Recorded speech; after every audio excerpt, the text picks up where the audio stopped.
let the dogs out. Like, ooh, let the dogs out. Ooh, ooh. Off the Hook, airing on offthehooksports.com. Your home for real news, real opinions, and what really matters about Tennessee athletics. Always available on Apple Podcasts, Spotify, Stitcher, Google Play, TuneIn, iHeart. Like, share, follow, subscribe. Always available wherever you find your favorite podcasts. Good morning on this Monday. Welcome to the program, and what a show it will be with Amanda LaFratta. I'm Dave Hooker. Chris Landry to join us a little bit later. Stuff to give away and message board bingo. This day in Tennessee sports history. Today's tough question and more. Jamie said Monster Energy. Yes, I do love the Monster Energy, and my new resolution, not my New Year's resolution, is to cut down on those a little bit because they can be a little addictive. So I got to be careful with that. Just smudge. I know somebody that died of a heart attack from drinking too many. Buddy, I'm gonna dial it down then to my Coke Zero. So actually, I thought about that when I ran to the fridge right before we started the show. So good morning, Amanda LaFratta. How are you? You look glowing and lovely as always. Thank you. I'm doing well, Dave. How are you? I'm well.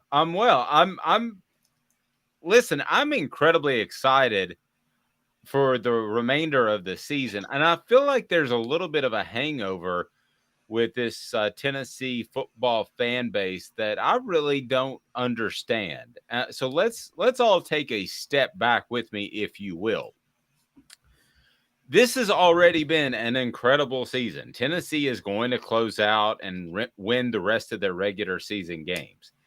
So a stat that I want you to tell all your friends about it, and I want you to do me a favor. Please do this. Tell them that you heard it on Off the Hook Sports, and it airs each and every weekday at 8:30. Okay? Keep this stat in mind. Before the game against Georgia kicked off, Tennessee had an 63% chance of making the college football playoff. That's pretty good. They beat Alabama and Florida. Why wouldn't you take that? Now, you go through that game, you think that's going to drop precipitously. That's going to be down in the 18%. It did not, because of what happened to Alabama and Clemson later that day. So if you went on offthehooksports.com, please like, subscribe, and share. Thank you, Brittany. If you went on our website that Sunday morning, you knew, because I wrote it at 5 a.m., you knew that Tennessee's odds of making the college football playoff did not change at all. It was 63% according to ESPN's football projections indicator, the FPI, whatever they call it. Nothing has changed.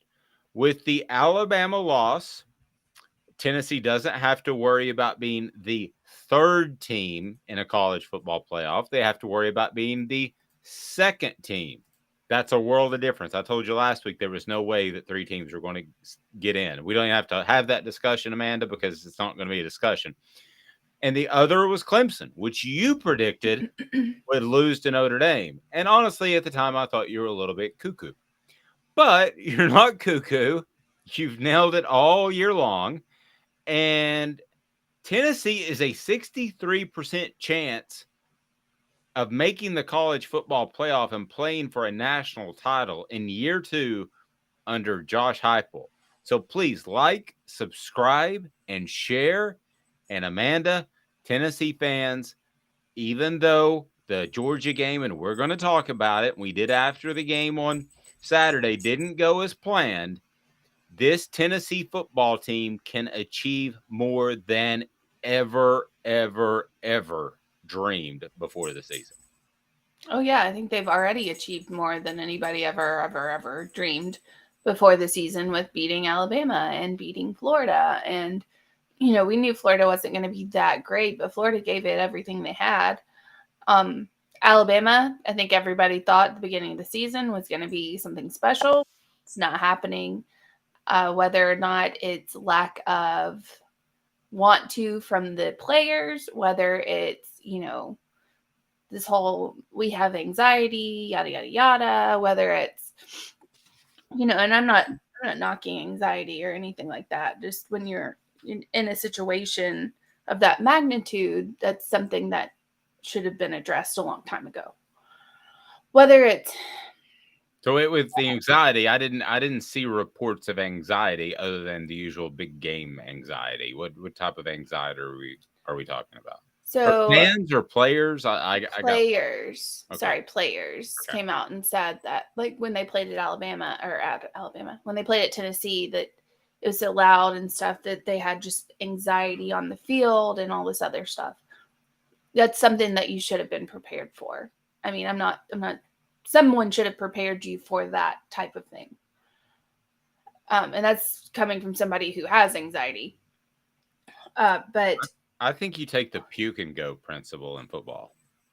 yeah, we had a player at my high school, Powell High School, right there in North Knoxville. For those that are listening in Finland, and thank you, Finnish audience, we greatly appreciate you.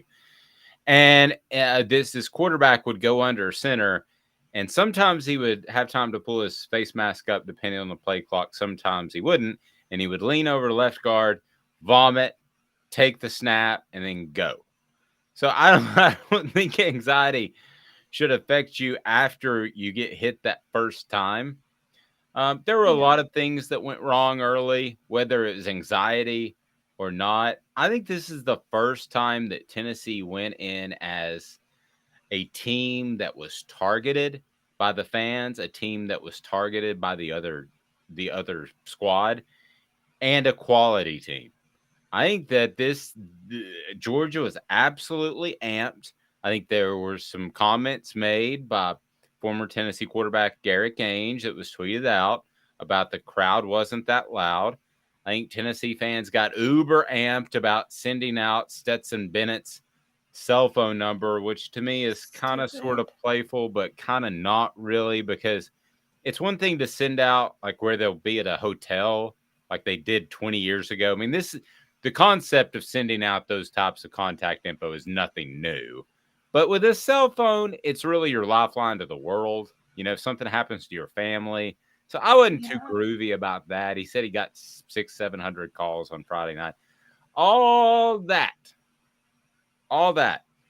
Tennessee fans, you acted like you hadn't been there before because you hadn't. So lesson learned. And you wake up on a Sunday morning and feel very blessed that you have the same odds of making the college football playoff as you did beforehand. Yeah, because you got some help, clearly, with Alabama loss and Clemson loss. It's just, we talk about Georgia fans and grown men barking at people, how that's not a good. I mean, this, like, good Lord, like, calm down. You're grown men. But at the same time, with this whole let's blow up Stetson Bennett's phone, calm down. You're grown people. Stop it. Stop doing stupid stuff like that. Yeah, that and amps them up. I would like to think that nobody over the age of 24 did that. I don't know, but I would like to think that was the case. So no, much like the goalpost raising money, the GoFundMe for the goalpost, it's not a joke. People really did that. Yeah, that was a little bit silly. Jamie said Tennessee was used to feeling the love and they got a dose of hate. Yeah, that happened. Brittany said that was absolutely ridiculous. I assume she's talking about the phone. Who even does that? Yeah, I mean, that ranks you right up there with the people that call me daily to help me with my student loans that I never took out. I never took out any. Is this? I almost said my first name, and I don't like my first name. Is this Mr. Hooker? Yes, this is Mr. Hooker. Can you confirm the last 4 digits of your social? No, I cannot, because why would I do that? Can you confirm your birthday? I'm like, okay, well, you can find that on Facebook. So I confirm my birthday, March 13th. I said, okay, would you like help with your student loans? I don't have any. I never did. I have student loans, but the IRS, I don't have problems with the IRS. I don't have unpaid back taxes or whatever. They're like, I get can that we one get too. you out of this? I'm like, there's nothing to get out of. I'm good. Thank you. I pay my taxes. I get that one too. And the other one what's the other one that I get so frequently? Well, I got in a Insurance. streak there. I got like 5 calls from different fraternal order of polices. Got those. And I got them from Georgia, South Carolina. It's like I'm supporting cops across the nation. Apparently. And I got that. And then there was another one that I'll think about. So, yeah, Jamie says, confirm your social security number. And you know, the sad part about it, that is, that actually happened to my grandfather, God rest his soul. And it happened, and he had to track that stuff down, and somebody spent $10,000 of his money in England. That's how widespread it was. And the crazy part about it is, not to get sidetracked, the same thing happened with somebody in the Tri-Cities that happened to be a good friend of mine, and he lived in the Knoxville area. So somebody was giving out those credit card numbers at the factory where they were printed, because they That's weren't insane. anywhere close together. All right, the down and dirty at 30. Let's take a look back at this Georgia game, and then we're going to put that bad boy to bed. The down and dirty at 30 today is brought to you by Pedigo of Chattanooga, locally owned store where you will be treated like family, absolute family.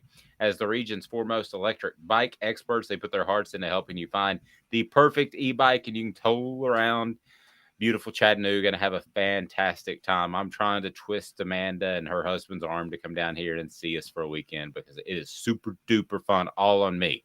I promise. So when's that going to happen? Huh? I don't know. It better happen soon. It better happen soon, because I got to see me some LaFrattas. So this post, Stetson Bennett gets 700 calls in one night. The only person that calls me is the lady from Card Member Service. Yes, that one as well.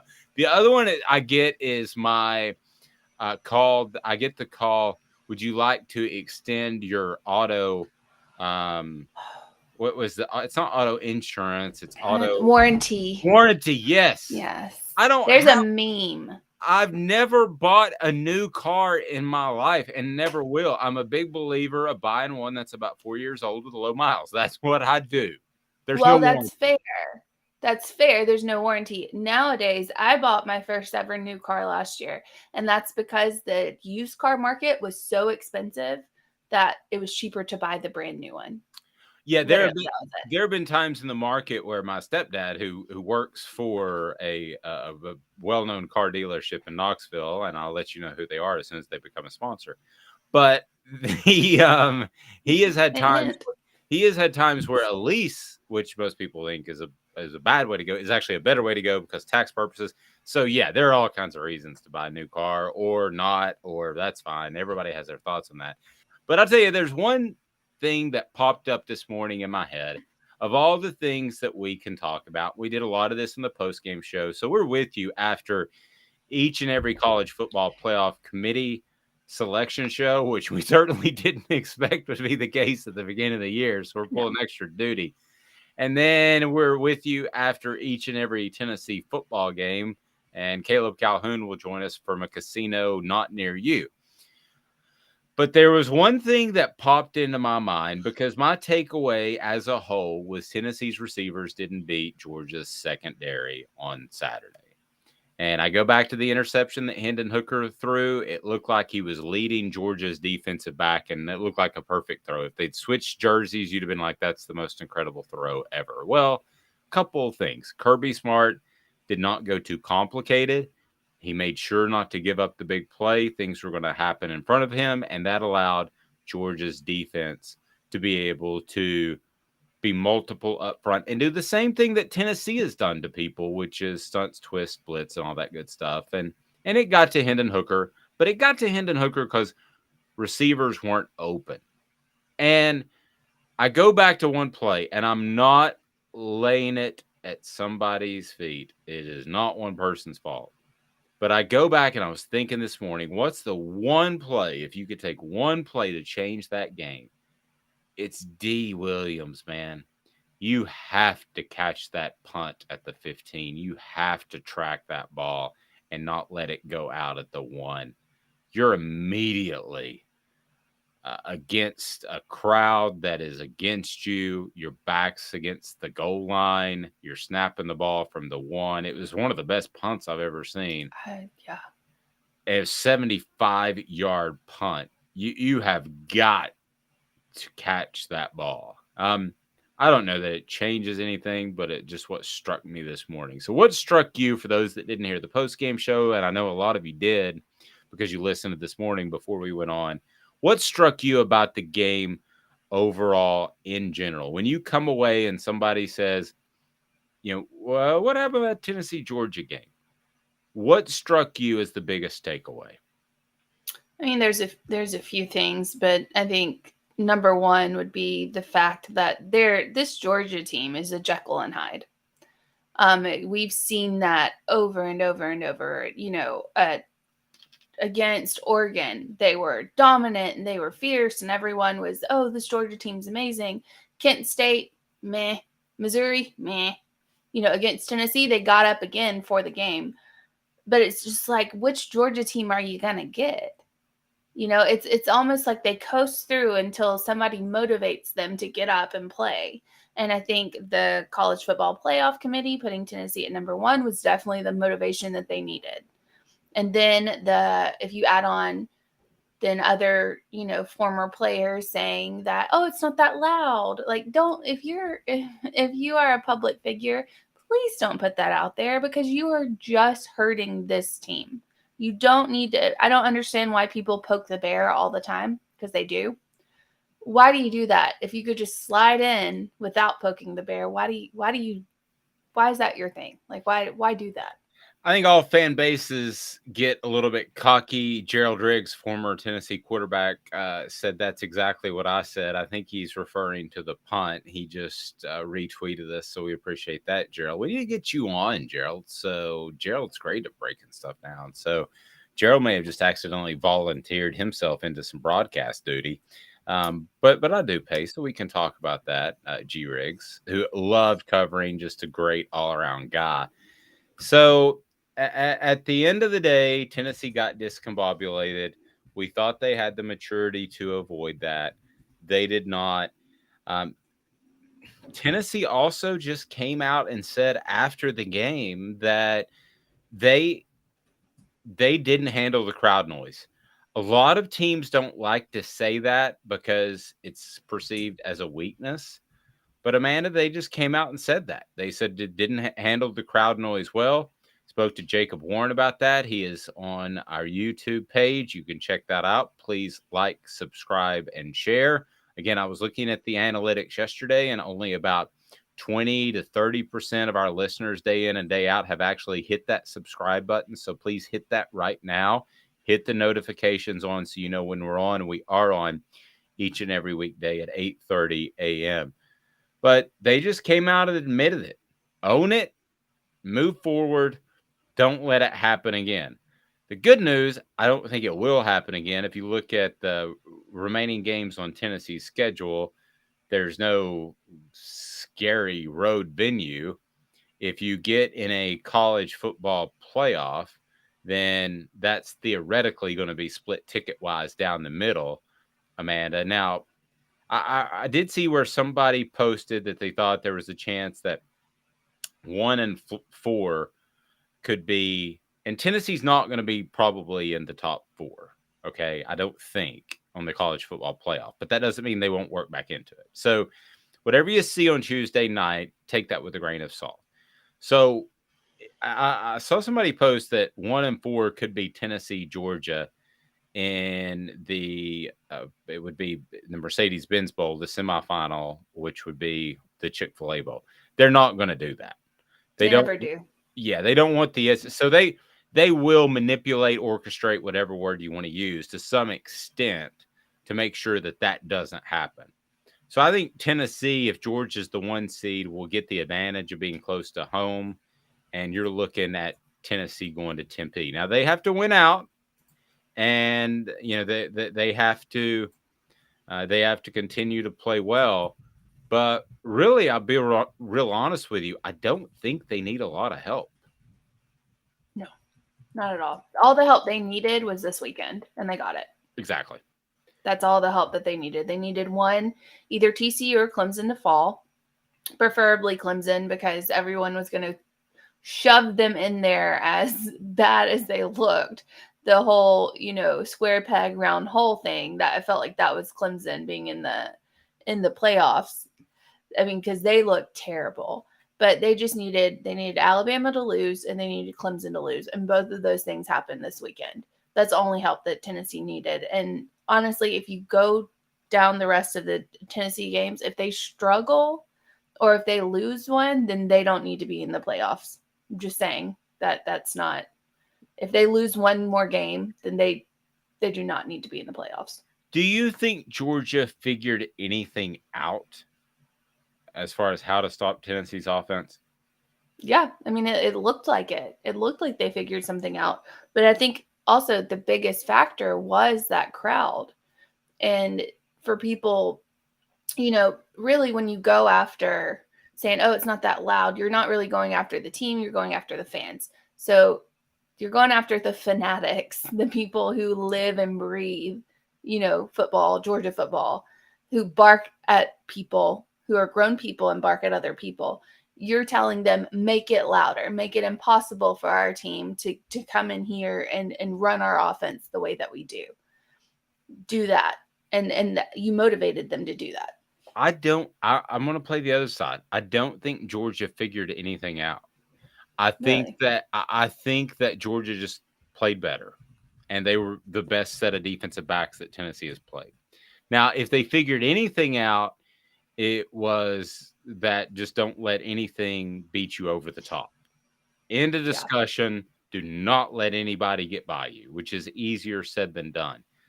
So I don't think they necessarily came up with some sort of scheme to beat Tennessee that other teams can look at and replicate, because other teams don't have those players. So I don't know if they figured anything out. I think the crowd noise was definitely a factor. I think Tennessee faced a very different defensive front than they were used to. Why? Because, again, the secondary was able to cover for the most part, and you're able to send extra blitzers and things that Hendon Hooker wasn't aware of. But at the end of the day, I just thought Georgia played man-up football like Alabama and Florida wanted to do, and did a better job of covering dudes, just like if you're in the backyard. Not to oversimplify things, but I think that's basically what happened. Today's tough question is brought to you by Big Orange Phillies. If you watched the game at Big Orange Phillies on Saturday, you had a good time despite the loss, and you're able to shoot some stick. They got billiards, throw some darts. They got darts. They've got everything, including karaoke, which Amanda just rocks at. Karaoke song of choice is? I would not do karaoke if I had a fifth of Jack Daniels in me. Doesn't happen. Doesn't matter. Nope. I sound like a dying cat. Not going to happen. Well, if you want to sound like a dying cat, or you are actually good at karaoke, Big Orange Phillies in North Knoxville, Maynardville Pike is a great place to go, hang out, have a good time. And it's time for today's tough question. We do our research. Have you done your research? So we're working like heck. Today's tough question. What's the real debate? You sipping my soupe, Guadalupe? Exclusively on Off the Hook Sports with Dave Hooker and Amanda LaFratta. You drinking my sake, kimosabi? Oh, my God. Chris said Georgia never missed a tackle, did they? Boy, they did do a great job of tackling. Which is weird because they don't do that in some games we've seen. So don't know who they are. I mean, Jekyll and Hyde, light switch team, whatever you want to use, they are that. I mean, they lack some maturity, and they don't go out and play their best game each and every week. Do not. They don't. Now, They do not. probably doesn't help it another championship contender, Amanda, because they're going to play their best game in the playoffs. I don't think they're going to slip there, but I don't know. You would think, but who knows? I mean, I could see them playing flat. Well, they got Kentucky and Mississippi State and Georgia Tech left. I could see them playing flat in one of those games. As a matter of fact, I'll go ahead and predict it. They'll play flat in one of those games.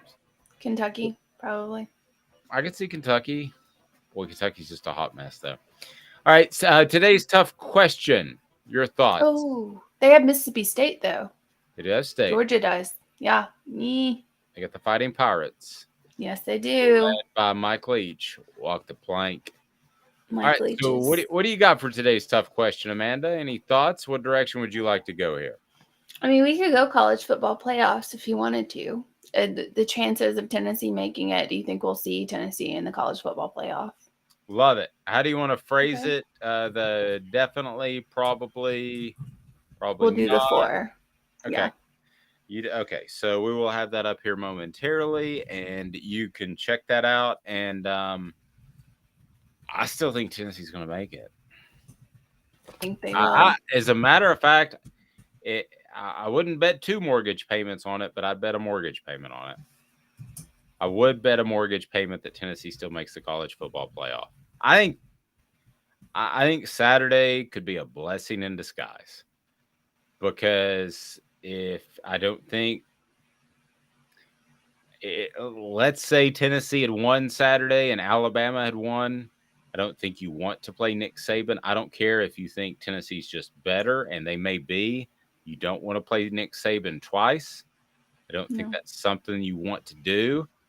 And with the way things shook out with Clemson and everything, I think you should be very, very excited about the potential. About where you stand. Yeah. Yeah. I mean, we're having a way different conversation if not for the Alabama and Clemson upset. And by the way, what did you think of Brian Kelly's decision to go forward on 2 at home? The book says not to do that. Alabama was chasing some points as well at one point. Here is my take with the book and the sheet, whether or not you go for 2. It matters with 10 minutes left in the game. It doesn't matter one iota in the third quarter, the second quarter, or the first quarter. And it sometimes does. And for Alabama's side of it, when they went for 2 and didn't make it, they lost by 1 point. So yeah, and they had a chance to win it in regulation. I don't go chasing points until that's just my thoughts. I don't go chasing points until the fourth quarter, or pretty much 10 minutes left in the fourth quarter with the way offensive football is nowadays. I don't go chasing points in the first, second, and third quarter, ever. And we've seen teams do that before. Maybe the sheet says do it. Maybe the sheet says you should go for 2 because you're down 2. But in change the the first sheet. quarter, in the first quarter, you watch your language. In the first quarter, you don't know what's going to happen. So to me, using the sheet in the first quarter is just dumb. Don't do that. Just go for just get the points. Stop going for 2. Just kick the extra point. I mean, especially, I didn't understand, and this is another reason I will go on a tangent about Bill O'Brien, and for the love of God, get him out of Alabama. Going for 2 when you didn't need to in Death Valley in a night game with all of the drunk Tiger Tails. They don't drink down there, you silly goose. Don't do it. What is wrong with you? Just get the points that you're supposed to get. Like, don't try this let's go for 2 thing. Stop it. Just kick the extra point. I'm with you. Smoky Mountain Red said I stand, but that's a Saban decision, right? At some point, if you're going to be Saban, you have to put your trust in your coordinators and not the ones you have right now. The Smoky Mountain Red said I stand behind losing against Georgia was better than losing in the SEC championship game. Ohio and Michigan. Ohio State he's referring to. Michigan playing later in the season helps us as well. We lost to the best team. We lost to the best team in the best spot, I think is what he's trying to say. So like, subscribe, share, and listen. Portions of the program, as always, brought to you by City Heating and Air Conditioning, over 50 years in beautiful North Knoxville. They serve the entire Knoxville area, and City Heating and Air Conditioning is absolutely phenomenal. Why? Because integrity matters. Back in 2 minutes with Chris Landry, the coach on Off the Hook Sports. Sun, sand, and salt water, the beach is a very relaxing place. Unless you wear contacts. Ow! Open your eyes to the best the beach has to offer with LASIK vision correction from Campbell Cunningham Laser Center. Hey folks, Gary Viles here, Viles Automotive on Callahan Drive. I've been selling cars here in East Tennessee for 27 years. In that time, I've come to realize it's not about the car. It's about you, the customer. So I'm here to take care of you just like family. Good credit, bad credit, you name it, we can get you taken care of. If we don't have it, we can find it for you. We go across the country to get any vehicle that you want. And here at Viles Automotive, we don't believe in fake numbers. We just give you great deals. And as always, we want, we need, and we appreciate your business. Do you want to own the more that owns every job? Then get to Vassy Lawn and Garden in Cleveland and get you a Toro. I'm David Vassy, here to talk to you about Toro. With a Toro Zero Turn, you'll get more out of every minute and you'll reach the finish line faster. At Vassy's, we like to say, no matter if you're mowing 3 acres a week or 11 lawns a day, homeowners and business owners alike find confidence in equipment they can trust from top to bottom. Vassy Lawn and Garden, Highway 60 North in Cleveland. Man alive, it's worth the drive. This is Steve Rain. I own the Midnight Oil and Michelin Tire Direct service station here in Ottawa. It's not a fancy place, never has been, but it's a clean place with clean restrooms and good folks who work here. We sell gas and fix cars, nothing glamorous, but we love what we do and we're going to keep doing it for a long time to come. There's not many real service stations left, and that's a shame. We're the guys just like the guys back in your hometown. We'll fix your tire, change your oil, and put a new set of Michelins on your car. If you want a Twinkie, you'll just have to keep on going. Thanks for the business.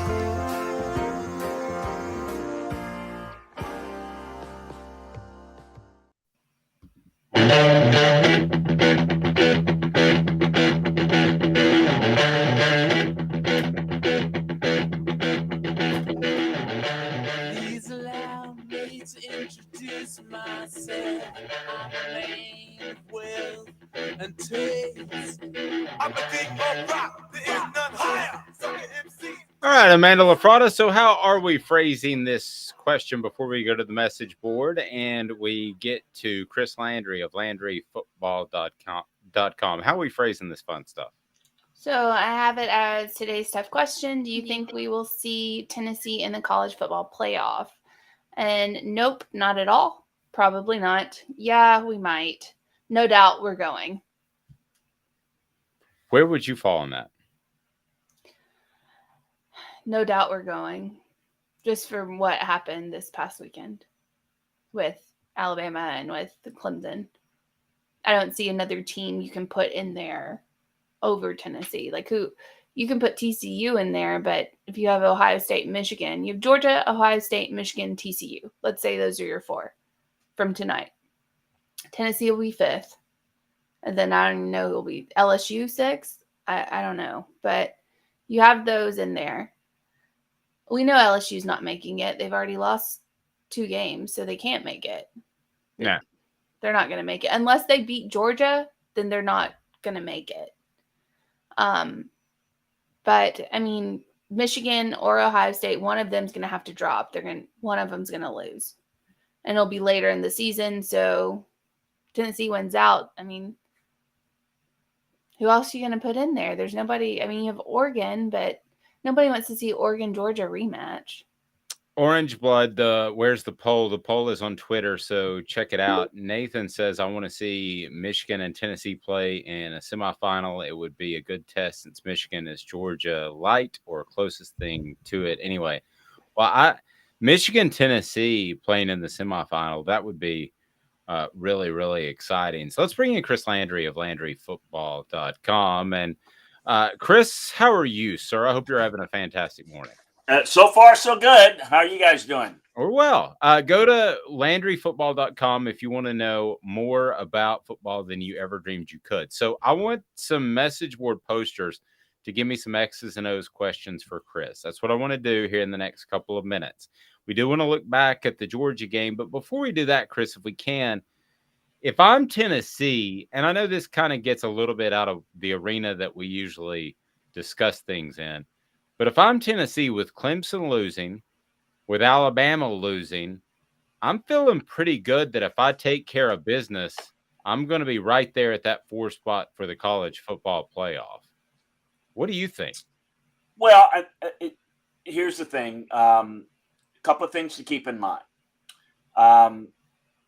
The way the committee operates, and I know we can question whether it's good or not or how they do it, but in their mandate is if you don't win your conference championship, you have to be, get the exact word, you have to be significantly better than a conference champion. That's in their bylaws. So in other words, so Tennessee, unless Georgia does something that I don't foresee them doing, Tennessee's not going to play in their conference championship game. So when people are comparing against, again, so Clemson wins the conference championship. TCU wins their conference championship. What you have to say in that committee room is Tennessee is not better than Clemson. They're significantly better. That's how they have to answer that. And they just value conference championships more. Now, you can criticize that because not every conference is equally as strong. And so I think that's a more than a fair debate, but that's kind of the reality. So Tennessee's, regardless of where they are now, and even if they're 4, remember this, and I think this is important for fans to understand, Dave. I'm not trying to, be down, but if they rank like, I don't know where they're going to be ranked, but I'm telling you, even if they're ranked like 4th, that doesn't mean they're going to stay there because nobody's won their conference championship yet. So TCU, Clemson will likely jump them as conference champions. Now, again, you have to use that, are they significantly better? So, look, Tennessee's, the other thing I would say is, let's say it comes down to Oregon. Well, Tennessee got beat just as bad as Oregon got beat. Don't tell me that, the score is different. Anybody that watched the game, it was a beatdown and probably worse because it's later in the year as opposed to early in the year, and it's clear Oregon's gotten better. So I'm not making a case. I'm just saying it's a tougher path than maybe Vols fans might hope, but there's still a possibility. I do think definitely Clemson losing, to your point. Yeah, if it's an unbeaten Clemson winning the conference title, forget it. But a 1-loss Clemson, a 1-loss Oregon, a 1-loss TCU makes it more likely that it could happen. Not again, just to explain the criteria. The other thing is, what is the Michigan-Ohio State game going to look like? How close is it? Is it going to be close? Is it going to be one-sided? Because that's going to be pivotal too. The other thing that Tennessee's got to hope for, and I think this is probably going to happen, Georgia has to win the conference championship game. Yes. Because if LSU wins it, even though LSU lost to Tennessee, what are they going to do? They value the conference championship. LSU's got 2 losses. Tennessee's got 1. Tennessee lost one head-to-head. Tennessee should absolutely be ahead of LSU, right? Well, maybe they should. I don't know that the committee, at least on their past, may not do that. Now, we've seen precedent for it happening. Ohio State jumped Penn State when Penn State won the Big Ten one year. So it can happen. But all of those things are suppositions that, to me, it's not just what happens, but how it looks and how a team looks. And it's everybody. Fans tend to look at their team in a bubble, and my team, you have to look at everybody the same way objectively because that's what they're going to do. Now, whether they're going to get the right for, I don't know. It usually works itself out, but I still think that they're in the mix. But I think the performance, the dominating way in which they were completely controlled hurts them a great deal because I don't think you look at that and say, yeah, that you lose to the number 1 team, which is a positive. Not many teams may be able to do that to them, but you have to look at that. And again, how does that compare? Oregon may lose a second game. They may not win the conference. There are a lot of things that could take place that right now we can go through, 99 scenarios and only 2 or 3 of them are going to be real relevant in a couple of weeks. Yep. I got 99 scenarios, but relevance ain't one. I think it was a Jay-Z song. Was that it, Amanda? Kind of? No, not quite. I All right. can't hear you. All right, sorry. So you've got, she's totally dismissing my Jay-Z reference. All right, so now let's look at Oregon for 1 second. I want to get to the Tennessee-Georgia game. Don't get me wrong, but let's look at Oregon. What do you think of them as a football team? Because it's not as if they get to just kind of finish off the schedule with an easy run. I mean, they got number 24 Washington at home this week. They've got Utah at home. Then they finish off at Oregon State. Yes. Do you see this Oregon team and the conference championship, right, if they get that far, and they don't play divisions, it's the top two. So who's that going to be? UCLA, USC, whomever, whatever. How it may. So the chances of Oregon going through that unscathed is unlikely. So that's a good thing if you're a Tennessee fan. But if they do go through it, that resume is going to look awfully good.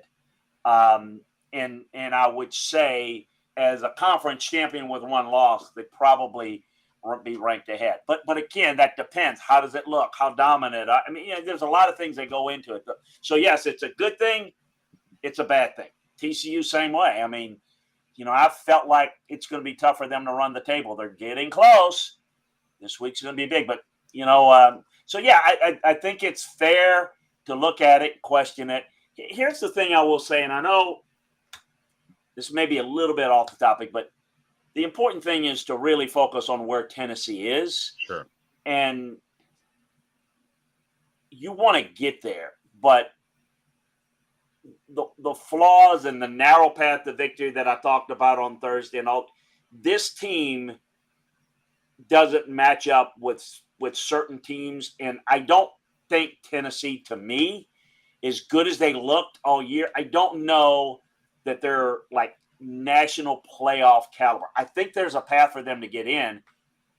They could play Georgia 10 times and Georgia beat them 9, 8, whatever. Now, how many teams can do that? Maybe only Georgia can, so it's, I'm not saying that they don't belong in there. I'm just saying that I think Tennessee's far from a well-rounded team. I think there are more teams that are well-rounded that I think the real issue is how they're going to finish the season, I think, unbeaten. I don't think there's a team on their schedule that can challenge them.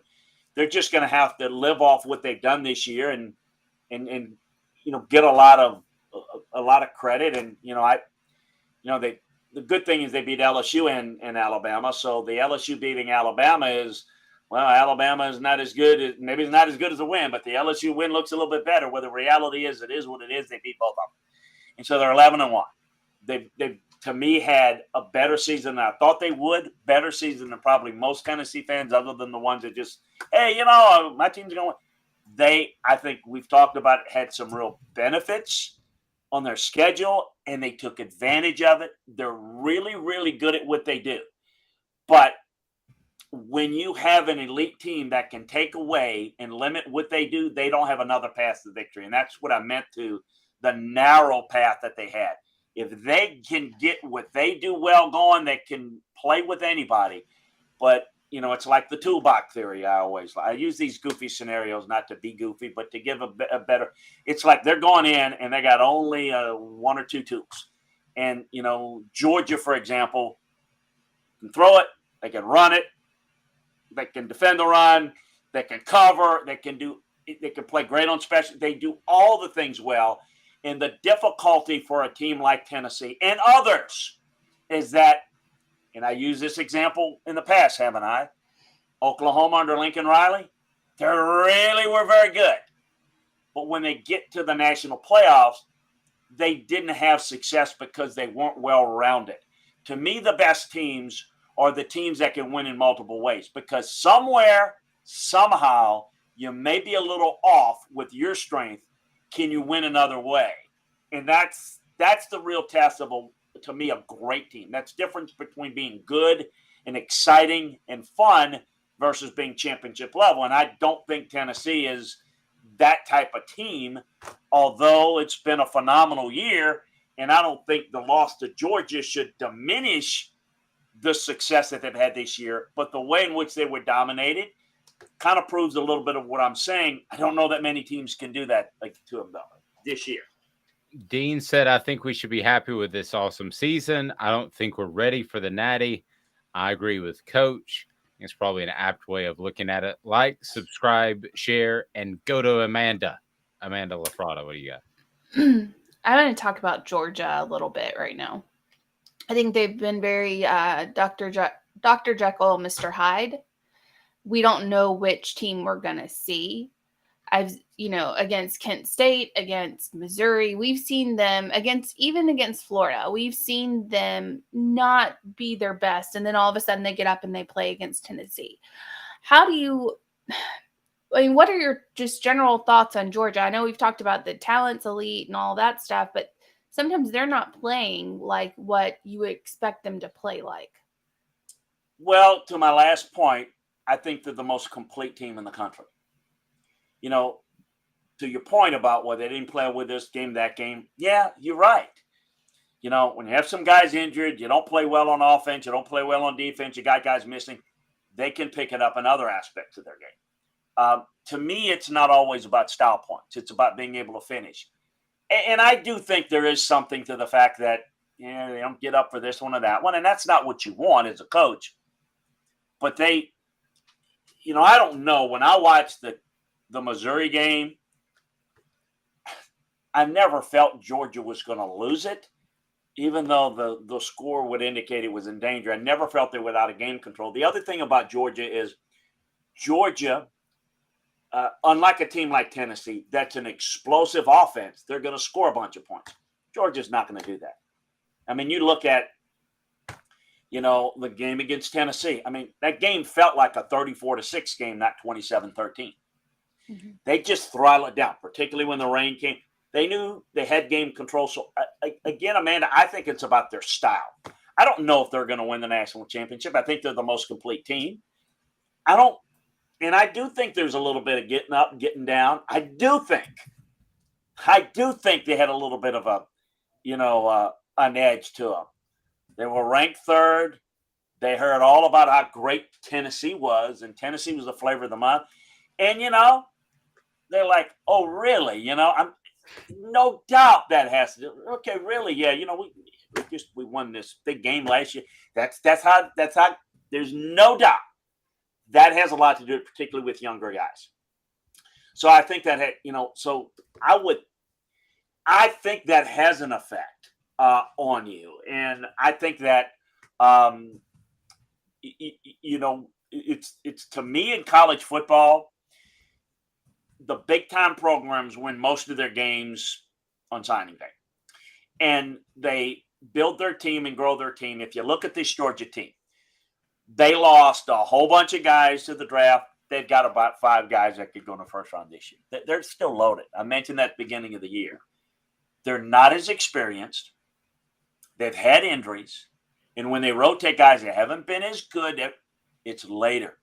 You're not what you are at the end of the year as you are at the beginning of the year. They creamed Oregon. I know that. But people then begin to expect that they're going to beat everybody, pummel them by 30 points.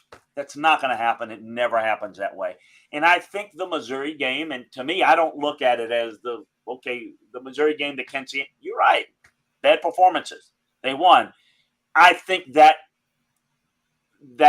you look at this game, though, and you say, big statement. I mean, I don't think there's any doubt right now who the best team in the country is, but they got to play like it, and they got to finish like it. I don't expect them – they match up very well against, just like Alabama does against Mississippi State, even better. I don't expect a letdown, maybe a little bit off a big win, but not enough to make the game close. I don't think Georgia. I don't think that's going to happen. I think certainly not in the playoffs. So I think that's to me where I see it. I can look at every team and say there's been a little bit of a letdown, and to some degree. Maybe Tennessee, didn't look good against Pitt, and Pitt's not, it's winning, surviving, and getting better. if you win that way, quote unquote, ugly, although I would dispute whether wins are ugly, but you know what we mean, and you don't get better, and you have those problems that linger and linger and linger, that's where, to me, you got an issue. 1 or 2 games, it happens all the time, everywhere, with everyone. So, and I think a lot of it, too, finally, I'm running on, but because a lot of things in my head is styles and matchups. Georgia's game plan was a little different against Missouri. I didn't think that they, probably respected enough of what they did, and they were down. Obviously, their top interior defensive linemen weren't playing then. So Missouri, offensively, they kind of, played that game in Kent State game, probably not the way they needed to. They had a different game plan against Tennessee. They were a little bit more aggressive, and they attacked them, and that was the difference. They matched up better, against Tennessee than, say, a team like Alabama does. They're also more talented than Alabama. That's the reality of it. And they've got this team playing better as the season goes along. And I don't know if they're, like I said, I don't know if they're going to win it all. It's just going to depend upon a number of factors, but they certainly have got a complete team. Chris, let me ask you this. From year to year, and I know Georgia lost a game last year, but I looked at Georgia as an elite team. There have been Alabama national championship teams where I looked at them in the middle of the season and I said, they're an elite team. There's going to be a national champion this year, but is there an elite team that is far better than everybody else? Or is Georgia just a little bit better than everybody else? A little bit better than everybody else, although, to your point, there's not an elite team, and I don't think there's what I would call the normal close to elite challengers. So, I don't think Georgia's as good as last year's Georgia team. But they're not playing last year's Georgia team. Are they the best team this year? They're the most complete. Speaking of teams that have talent but are not playing well and playing down to their competition like Georgia has, Ohio State's done that all year long, quite a bit. Now, this week, I don't put much into it because 35-mile-an-hour winds with gusts of 50, nobody's throwing it very well. But they did give up defensively a lot of rush yards to Northwestern. So they're just, I don't know about turning it on, but talent-wise, they can play. They can throw it, and I don't think they're as good as Georgia defensively. I think Georgia wins. Michigan is a more physical team. They're not as good at throwing it as, say, Ohio State, but they're really, really good. I think TCU is Tennessee. I mean, they're so close. Great quarterback that's playing great receivers. The difference is every team they played pretty good because it's balanced, and they're coming from behind in games, but they're finding ways to win. But I think TCU is good. I don't think like if TCU played Georgia, I think they get the same type of result as we saw with Tennessee beating Georgia. But, familiarity too, Georgia with Tennessee, personnel-wise, with not as much familiarity with TCU might change that a little bit, and TCU might have a little bit more success offensively. But look, here's what makes Georgia really, really good. Again, offensive line, very good. They can run the football downhill with good backs. Maybe not as great as some of the backs that they've had. A quarterback that's just good. Everybody makes fun of him and all of that. But you know what? When things broke down on the first score, who ran up, made a play, and got a touchdown early? Stetson Bennett makes plays, and you know what he does? He makes the biggest plays in the biggest games. And he has a really good, because look at that game-winning drive against Alabama. He's done a lot of things that probably doesn't get credit for, and he has a lot of talent around him. It's a different style. Most teams in the spread RPO system, Georgia's still a play-action-based team. They run the football downhill. They'll throw it deep. They work the tight ends. They don't have great receivers. They've got good ones. And then defensively, they are, when healthy, and they were healthy this past week, they are elite at defensive tackle. Folks, the defensive tackle position, affects an offense more than the defensive end. I can scheme away from a good defensive end. I can't scheme away from the defensive tackle who's too close to the ball. And they dominated Tennessee's run game and, didn't have to play numbers, and they could keep their linebackers in good depth. And what did Georgia do? They blitzed the heck out of them. They said, we're not going to let Hendon Hooker have time. We're going to crash the mesh point. We're going to force the ball out. And they did it. And Tennessee had no answer. I broke down the game again early yesterday morning before the NFL game got started. There were Tennessee backs but there was one play in particular that stood out. Looked like the two inside backers were coming. So they had two backs for Tennessee that were in blitz pickup mode. Georgia dropped those linebackers, and those backs' eyes were on the linebackers, and they're like, they're not coming. Meanwhile, the guy coming right across their face, they lost sight of it. They haven't seen that. Blitz pickup, dumping the screen game. Tennessee is a very simplistic offense, very effective. But when you have somebody good enough to say, we're going to blitz you, the blitz didn't work. Well, why didn't everybody blitz them? Because they can't cover like Georgia can. So they've got maximum guys in coverage. Hendon Hooker's got to get the ball out quick. And when he got it over the middle, what do we say about Hendon? Not as accurate there. And when you pressure him and he's a little bit off platform, tight coverage over the middle. And there was nothing to be had over the deep, except for a couple of times. But the throws were rushed and they were overthrown. Not that Hendon doesn't occasionally overthrow a deep ball. I'm not saying that. But it was pressure-induced mistakes. I love Josh, and I know what he said was we were off our game. They were thrown off their game. That's the difference. If you can get the tempo going, this offense is very difficult to stop for most people, but they did it. So the point is, I think Georgia is the most well-rounded. But are they dominant? Can they be beaten? Yes. It has to be a certain type of team. But they've got more answers. They've got more tools in their tool belt. I guess I'm just going to lay this out here. What's going on in Alabama?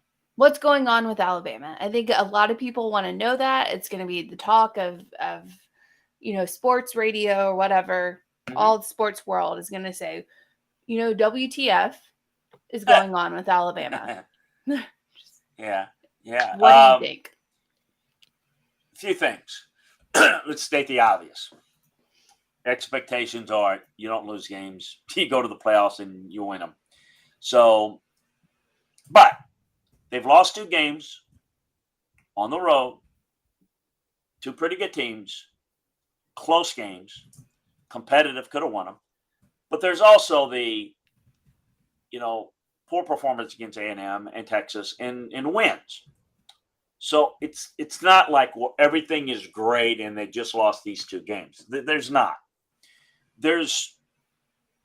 Since Nick has got it rolling, this is the biggest hurdle he's had.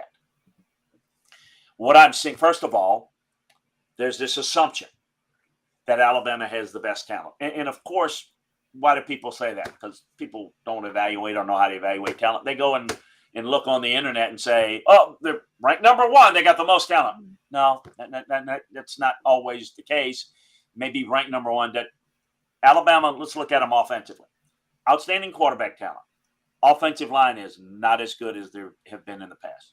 Not as talented. The receivers, well, first of all, you're not going to have the level of receivers that they've had in the past. But this receiving corps is not good at all. They don't run good routes. They're not where they're supposed to be. Now, a lot of it is they're freelancing a little too much.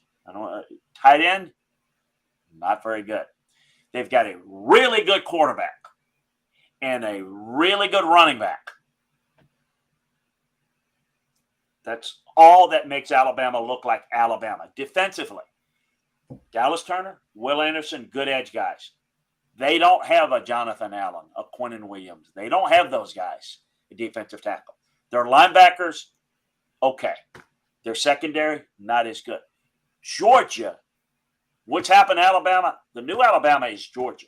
Georgia looks like Alabama used to look. Georgia's got more talent. Georgia's more physical. I think that's the first thing to understand. Two, I don't think they're particularly well coached in a lot of areas. Some of those things. The other thing, I've mentioned this in relation to some other teams in Tennessee and other. Alabama is not a complete spread team, but they are more of a passing team that was built around the receivers and the quarterback, and they become more finesse blocking, like Ohio State's become more finesse. Georgia is built differently, and I think they play to that. They practice that way, and I think Alabama has become a little more finesse, so when they need to turn around and run the football and control the game and salt the game away if they get a lead, or they're not as good as they used to be. So it's not like it's the world is crumbling. I mean, to the fans, it is, but it's not like it's a disaster. But there are flaws there. There are definite flaws there that it'll be interesting to see how it's corrected. I also looked at something else. So I looked at Georgia's roster Saturday morning, and I went back, and there were 9 starters on Georgia's roster. Really good players that came down in recruiting to Georgia and Alabama. All 9 of them went to Georgia. Georgia is winning in the right type of recruits. And, I also looked at this. Jermaine Burton left Georgia. There was a reason. Georgia wasn't disappointed that he left. They got an offensive lineman from Vanderbilt. That was okay. Now, Jahmyr Gibbs is a really good one. And Georgia Tech was he wanted to stay there, but he wanted to go where he could compete. My point is that, Georgia hadn't lost any guys. Now, it may change in the portal and all that. Georgia's better. And I think that if you look at it now, so why are you losing to LSU? Well, because they're making some physical errors and mental errors. So it's partly coaching. Its personnel is not dominant. I mean, it's just because you're better. You've got, in the past, they've been so dominant that they'd line up, hand the ball off, and just control the game and win most of the games. They can't do that and impose their will on people as much as they used to. They can do it against some teams, but not against others. And look, they were out-coached by LSU. And they were outplayed by LSU. And LSU played with more discipline. And I don't mean, fighting. I'm talking about more assignment sound. So that in a nutshell, along with a few other things that they're going to have to look at Alabama. And I'll say this in conclusion on it is people would be foolish to give up on Nick Saban and saying that he's done and it's over. Because could I see in the next 3 years him winning a title, another title? I could. But I could also see a scenario where he's won his last title. I mean, I think it depends upon, we're getting to the point at 71, and it looks different. It feels different. How he fixes it, can he do it the same? Now, I get this a lot. Well, it's NIL, and the players don't listen. That's not an Alabama issue. That's a college football issue. They're not having as much of a problem with it in other places. So I think there are a lot of question marks, and I do think this is as close to what I was expecting the end to look like than I've ever seen since next year. I'm not saying this is the end. I'm just saying there are more hurdles that have to be overcome for him to fix it. So that's in a nutshell what's going on, and I'm very curious to see how they fix it and how much better they can be. And look, they're still in the elite categories. Only a few programs that can say that they're at that level. Historically dominant, but right now, and not even close, Georgia is the best program in the country last year and this year. Even last year in Alabama winning a game, Georgia, it looks on tape, it looks from a football standpoint, Georgia's the better program right now. And we'll see if Alabama can catch up and surpass them, whatever. But and remember who was such a big factor in a lot of those recruits, particularly in Georgia. And look, the Georgia job I don't know if people that don't follow recruiting know this, but You know, it always was Florida, Texas, California. You know, you're looking at Georgia, the state of Georgia, in terms of quality and quantity, is in the top 5 nationally. And you go to California right now and try to find you an abundance of defensive linemen, you're not going to find them. Yeah. But you go into Georgia, and right now, Georgia's the place. It's the program. It's so they've got it going, and that's a difficult challenge that, on top of everything else said, is a bigger challenge, a bigger hurdle for Nick to overcome. I'm not saying he can't do it. I'm just saying it's a bigger hurdle, a taller hurdle, and I'm curious to see how it's going to play out. Amanda likes to call those defensive tackles the war daddies. Absolutely. Yes. I do too. That's exactly what I call them. I call them big war daddies. Yeah, absolutely. That's what they are, and they got them. And they got them. Actually, Chris, Amanda hates that term. I hate that term. And I use think it is very I love odd. it. I use it all the time. You're being sarcastic, and then boy, that went over my head. Ask me how I'm doing this morning. Apparently, I'm not real sharp. No, to put it on a Tennessee level, the John Hendersons, the Albert Hainsworths of the world, those are the guys that I think are program changers to some extent, almost as much as a quarterback. But we'll talk. Correct, real quick, because that's how you stop this. People have asked all along, how do you stop a Tennessee type? Oh, they're unstoppable. There are not many people can do it, but it's not unstoppable, because you stop the run and you have those. Sorry, Amanda, cover your ears. War daddies.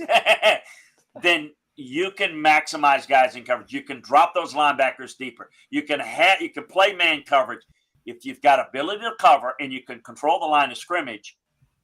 That's what makes the juice go. Then you can blitz on top of that, because you can control the line of scrimmage and you can force the ball to come out quicker. That's the difference. I know I've overstayed my time here, but I want to get that in. I think that's important. You are welcome anytime. Chris Landry of LandryFootball.com. Join that site. Know more about football than you ever imagined you could. It is awesome. Thank you, Chris. I'm going to go scout some more war daddies. I just y'all have a great one. Thanks a bunch. Thanks. It is almost as much, whatever we call them.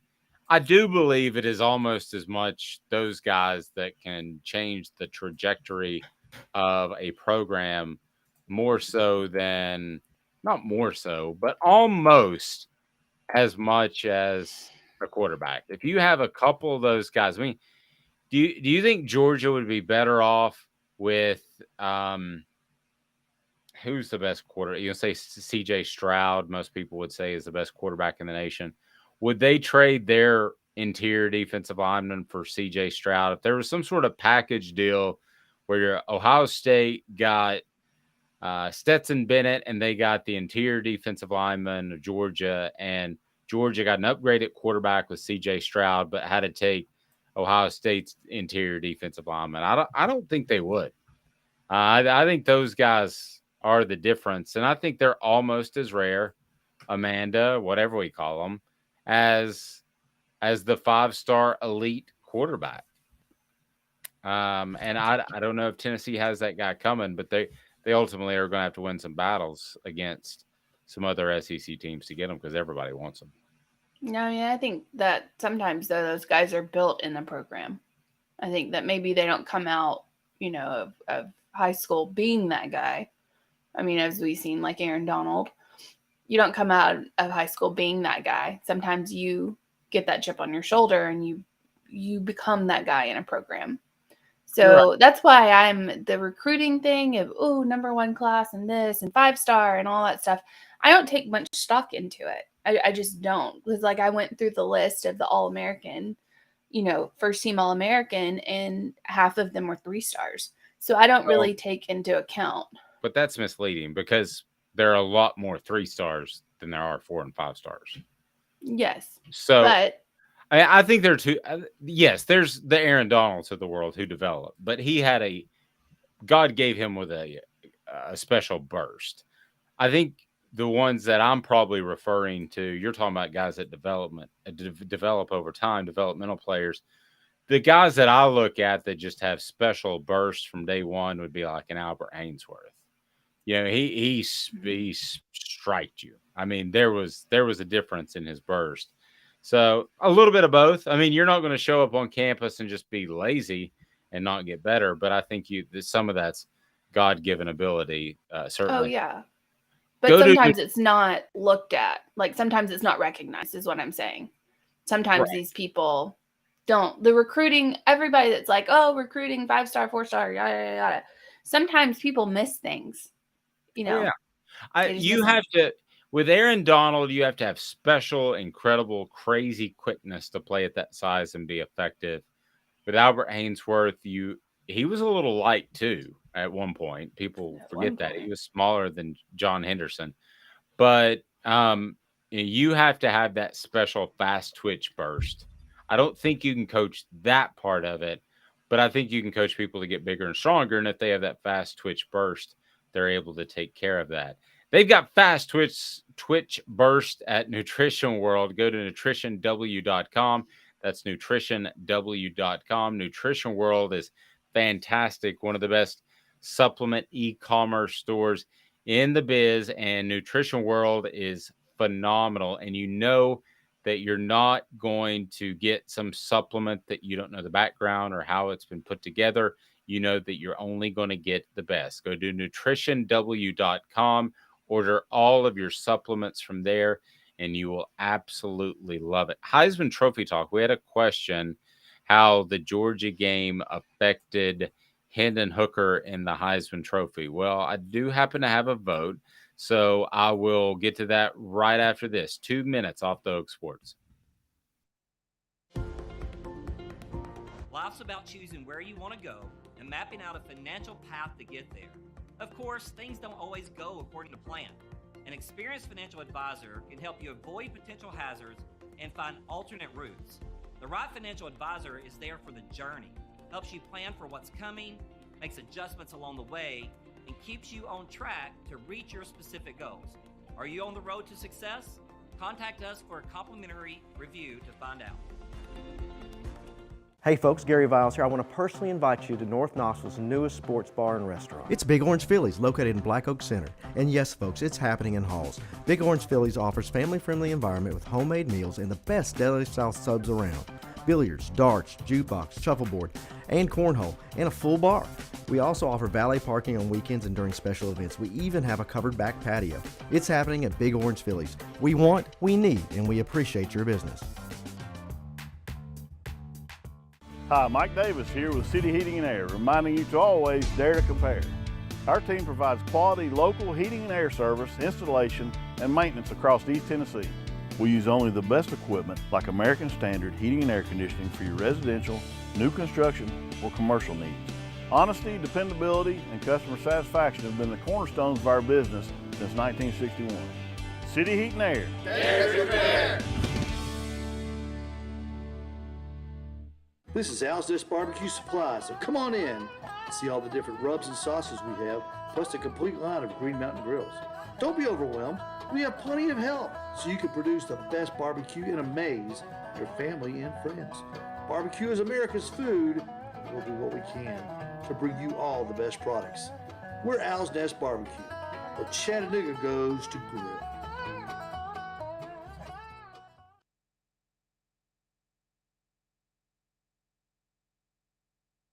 Got cataracts? We can fix that. Never miss another moment.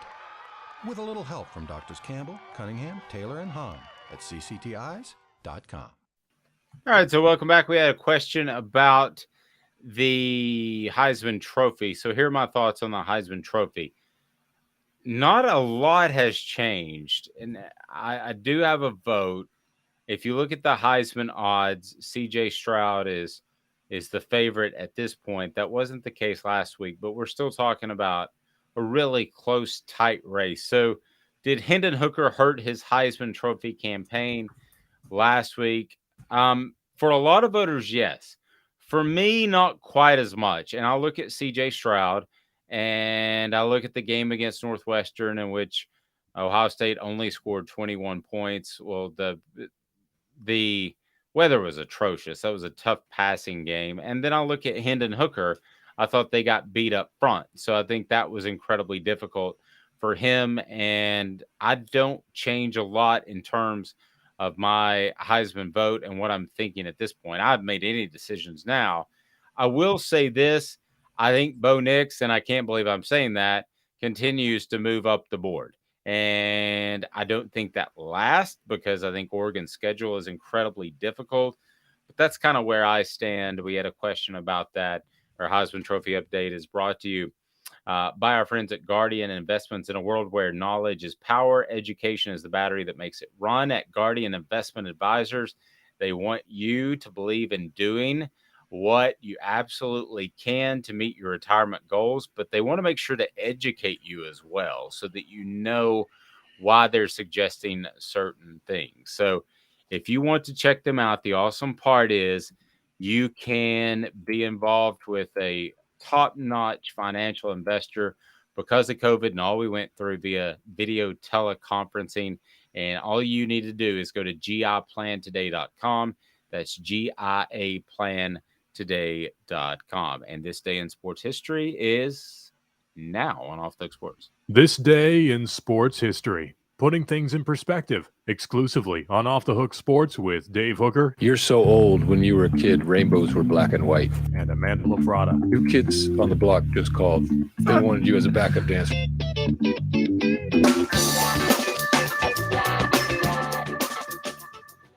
All righty, so this day in Tennessee sports history. Thank you, Brittany, for helping us with that each and every day. And this day in sports history, it is already November the 7th. And I love Mondays because we get to go a little bit further back. So let's go back to, how about November the 5th? Because that was on a Saturday. Lady Vols basketball team defeated Carson Newman 128-59 in the 15th consecutive preseason victory. I mean, I think that's one of those, what do you do? Especially back in, that was in 2018. Rookies, I guess, she accounted for 67 points, 33 rebounds. They try to play the young ones. That didn't help. And then November the 6th, the unranked Vols upset number 7 Georgia Tech for the third time in 5 years. That was in 1965. The Vols won 21-7. And November the 7th, actually today, you go back to 1959, Tennessee defeated number 1 LSU 14-13 in Knoxville. LSU was the defending national championship team, and they were on a 19-game winning streak. Jim Cartwright scored first for the Vols with a 26-yard pick six. Bill Majors and Wayne Grubb stopped Billy Cannon short on a 2-point conversion. That's known as the stop in Rocky Top. Billy Cannon fumbled, resulting in an LSU turnover, and the Vols secured the win with a victory. And Billy Cannon would go on to sell his Heisman Trophy because of gambling issues. But that's not really a pertinent part of the story. I don't think we should put that in there for today in sports history for Tennessee. We'll just leave that part out. I've seen that trophy, though, spinning in the barbecue restaurant that he sold it to, and it's kind of neat. Hey, at least they like the trophy, you know? So maybe it was a solid investment for whoever owns that barbecue store. I think it was. I think it probably worked out quite well. So this day in Tennessee sports history is brought to you by Zach England of Best and Brock. Man, I'm telling you, if you're anywhere in the Chattanooga area, Zach England of Best and Brock, you can get a free consultation at 423-829-1043. Let me try that again. 423-829-1043. That's 423-829-1043. Well-trained in whatever sort of defense you need, but with Zach in particular, personal injury, the lawyers are going to be absolutely well paid on the insurance company's end, and Zach will provide you with the sort of defense you need, and he'll go after the money you deserve if you've been involved and in any sort of accident. And that happens a lot in the Chattanooga area because you have a lot of transport trucks and you have a lot of interstates converging in one place. So the lawyers for the insurance companies are going to be boned up. You should be as well. That's Zach England of Best and Brock. Zach England. Zach's got your back. So Amanda LaFratta, as we look to the message board, Smoky Mountain Red said, I will say this. I thought it was smart to have the defensive DB level of the crowd noise on the scoreboard. They did that at Georgia. They do that at Tennessee, the decibel level. Does anybody really think that's accurate? I don't know if it's accurate, but I think it is smart to do because, I mean, if you're looking at it and it's not that high, everybody's going to yell because they need to do their part to make it higher. I mean, I think that it's a good thing to do. And if it is high, then people are going to get, louder to make it as high as they can go. People want to break records. I don't know. I mean, it's a thing. So I think the more you pump up the crowd, the better it is for your team. Yeah, I almost think you could put just like a magical number up there and call it the loud level. And we're over 48 on the loud level or 5,000 on the loud level. 48 doesn't sound good. No, we're over 48. We're about, midway. In Tennessee, you could do like 0 to 34. Or Georgia, you could do 0 to 34. 34 being their all-time best player, Herschel Walker. Or at Tennessee, you could do 0 to 16. I just feel like we're making. I think that's maybe, but does it hype up the crowd and does it help your team? Yes. Agreed. Antonio said Georgia has Tennessee's number, period. Y'all keep going back to 3 passes. That didn't lose us the game. We could not stop them offensively. They showed us mercy by not running up the score. Yes and no to that. If you take away the punt that went out at the 1, if Hendon Hooker hits a couple of balls downfield, I think you're talking about a real football game. As it turns out, that was not a close game as the score might indicate. If you look at that from afar, and I think that helped Tennessee not to drop as far because they're number 4 still in the AP and coaches poll. You look at that and you're like, oh, well, that was at Georgia. That was just about a 2-touchdown loss. That's not that bad. But really, I mean, Tennessee was, and except for maybe a brief moment in the second half, was never really a threat to come back and win that game, and was in desperation mode late in the first quarter and early in the second quarter. So if you really watched that game, and Amanda, I know you did, I don't think Tennessee was a threat. But I go back to this. If the worst case scenario, which it looks like right now, is Tennessee's in the Sugar Bowl and they've won 11 games, that's just an incredibly great step in the right direction. And they'll probably make, I think, the college football playoff. That to me is yet another step in the right direction. So are they ready, talent level from 1 to 85 on scholarship to play with any team in the nation, Georgia included? Probably not. But did we think they would be in August? No. Most people were happy with 8 wins. I mean, let's not get crazy here. Most people at the beginning of the season, we did a poll, were happy with 8 wins or 9 wins. That was where everyone thought that Tennessee's ceiling was 9 wins. And they they've destroyed that ceiling. The over-under beforehand, remember, was 7.5 from Vegas. And you and I both said 9. Yeah, I took the over. Yeah, I thought that was an easy one. I thought there were 3 easy ones. I thought it was Auburn at 6.5. I would have taken the under. Now, the one that I would have lost would have been Alabama at 10.5. I thought they would have been the over. I think everyone lost that. Yeah, but those were the 3, and really those are pretty much sucker bets because you don't know what's going to happen. You don't know who's going to get hurt. You know this better than I do because you do like to gamble. The long-term bets are not good bets in general, right? The best long-term bets that you can do is when you know someone's better than what Vegas is looking at him to be. So, like, I know someone, I can't remember his name, but just won like $75 million in a bet for the Astros to win it all.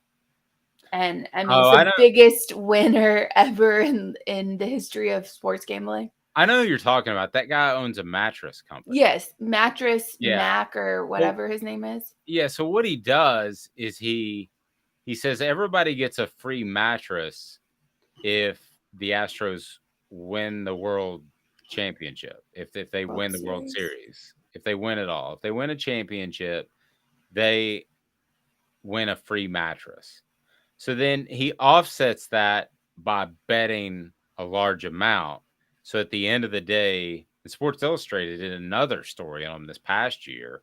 And I've seen like 4 or 5 over the past 10 years, or at least since the Astros became relevant because they were big cheaters.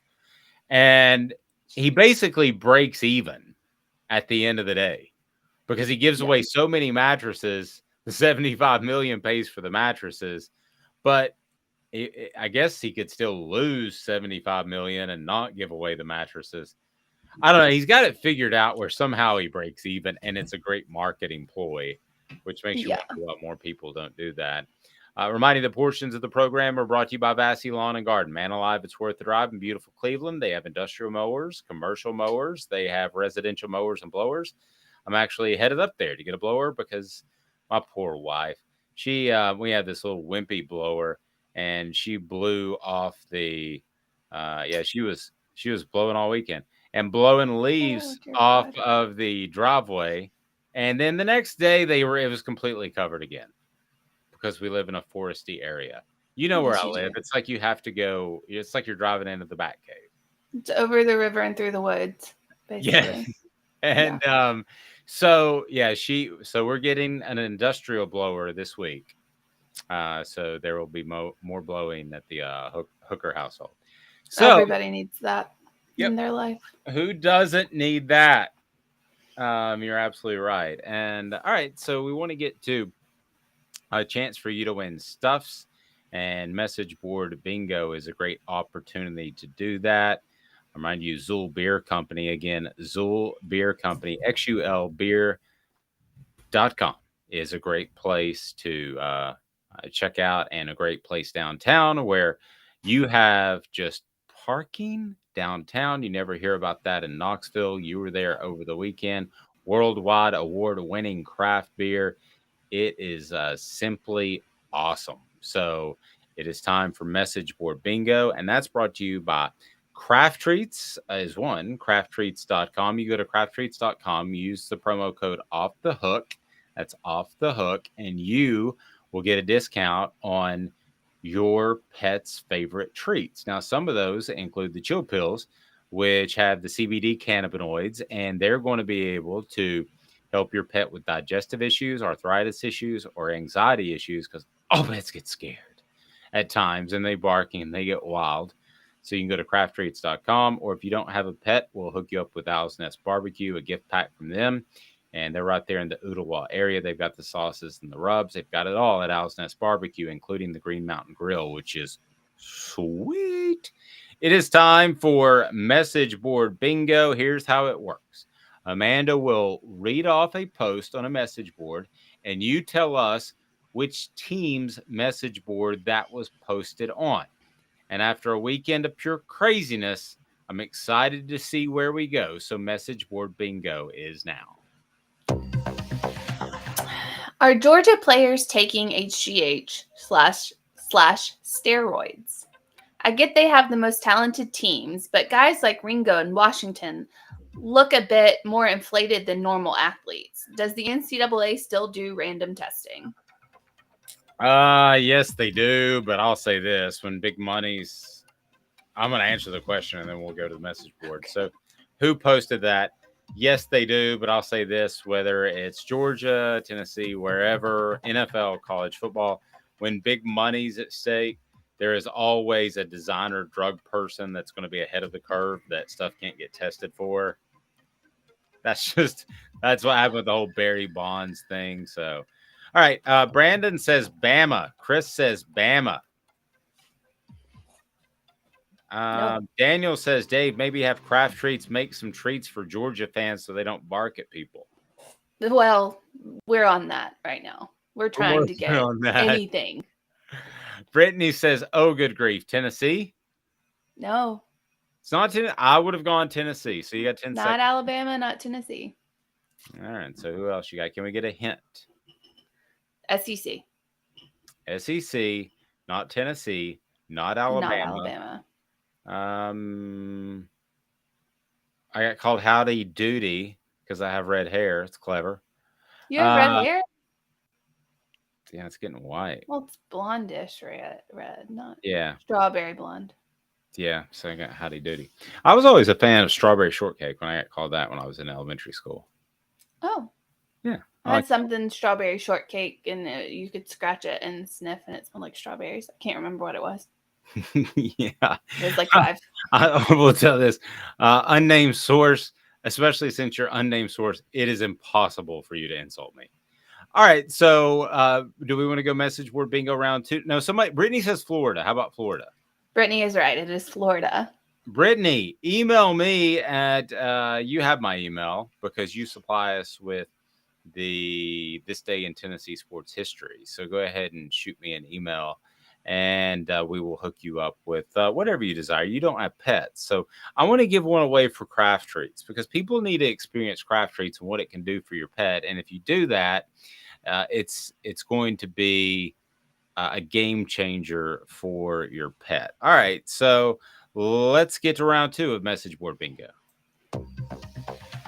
A GoFundMe. Seriously though, I got to read this. The dumbest message board poster of all time. Oh yeah, steroids are another reason we lost. Georgia has the steroid IV in every athletic group. No, they don't. Silly. I don't know. I think it's just speculation. I mean, if it happens, it happens. It's going to come out eventually. If it doesn't, it doesn't. It's not going to come out. I mean, that's one of those things. It's like is Nick Saban retiring? And I know we've talked about this, but like if it happens, it happens. If it doesn't, it doesn't. Like just who cares? Like. All right, here we go. So, all right, Buffalo Bob Smith or Amanda. Do you know that references to? I do not. It's Howdy Doody's friend. Oh, okay. Yeah. Howdy Doody is a little before my time. It's a little before my time too. Okay, all right. Just a little. I just Googled. All right. So, what was Howdy Doody's girlfriend's name? Polka Dotty. Does that mean we're not a boyfriend girlfriend? We're both married. Polka Dotty. Yeah, you could be Polka Dotty. I love it. All right, Polka Dotty. What do we got? I'm going to replay the bet. Odd. Okay.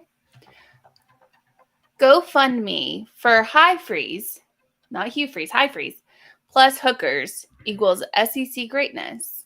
I think we can get him cheap. Just keep some hookers on the side. It's the easiest and most financially responsible option. I got no idea. Read it one more time. GoFundMe for High Freeze plus hookers equals SEC greatness. I think we can get him cheap. Just keep some hookers on the side. I know this. It's the easiest and most financially responsible option. Brandon says, I think he was the first to say Auburn. I think that was correct. It is not Auburn. It's not Auburn? I was No. going Auburn. By the way, Hugh Freeze with the big win against Arkansas. I saw that. Yeah, Hugh Freeze is going to make some women of the night very happy in some SEC city soon. His last year's quarterback did not fare so well last night against Kansas City Chiefs. Malik Willis from Liberty led the Titans to an overtime defeat. Yes. Unfortunate. I went to bed before that ended. Led them to a defeat. All right. So anybody? Ole Miss? No, Ole Miss doesn't need a coach. A&M, Texas A&M. Brandon. It is. All right. It is Texas A&M. No, who's thinking of fiscal responsibility right now? Texas A&M. All right. Well, go ahead and unnamed source. We appreciate your support. You can email me at we appreciate you as well, Notre Dame. But our winner is, I'm going to put in my email so you can shoot me your info and I will hook you up. So our winner was A&M. And Brandon was the first one to win it. So there is my email right there. Feel free to reach out. and have a absolute fantastic day. And we certainly appreciate you. Thank you very much to the recent poster, Smoky Mountain Red, Unnamed Source. We love you. Orange Blood. Just a ton of people as the show continues to grow. Hit another milestone over the weekend, and we appreciate you. She's Amanda LaFratta. I'm Dave Hooker. Go to andymasonrealestate.com. Don't make thousands of dollars mistake by going with another realtor. That's andymasonrealestate.com. Anywhere in the Knoxville area, he will take care of you. For Amanda LaFratta, I'm Dave Hooker. This